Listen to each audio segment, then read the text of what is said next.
আল্লাহ পাক তার প্রতি রহম করুন যে আমার এই কথাগুলোকে অন্যের কাছে পৌঁছে দিবে। নবীজির ভাষণ। এরপর নবীজি বলছেন, জেনে রাখো নিশ্চয়ই তোমাদের পরস্পরের, মুসলিমদের পরস্পরের সম্পদ, পরস্পরের রক্ত, পরস্পরের এই যে জান মাল ইজ্জত, এগুলো একে অপরের জন্য হারাম। মুসলিমদের পরস্পরের রক্ত, পরস্পরের ইজ্জত সম্মান একে অপরের জন্য হারাম, এর হানি করা একে অপরের জন্য হারাম। ঠিক যেমন আজকের এই দিন হারাম, এই শহর হারাম, এই মাস হারাম। নবী করিম সাল্লাল্লাহু আলাইহি ওয়াসাল্লাম বলছিলেন, জেনে রাখো তিনটা বিষয়ে যেন তোমাদের অন্তর কখনো খেয়ানত না করে। তিনটা বিষয়ে তোমাদের অন্তর যেন কখনো খেয়ানত না করে।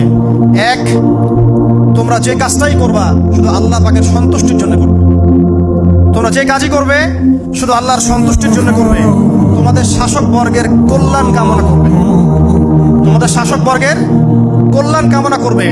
3 নাম্বার, মুসলিমদের জামাতকে আঁকড়ে ধরে রাখবে। মুসলিমদের ইউনাইটেড কমিউনিটিকে আঁকড়ে ধরে থাকবে। এই তিনটা বিষয় পালনের ক্ষেত্রে তোমাদের অন্তর যেন খেয়ানত না করে।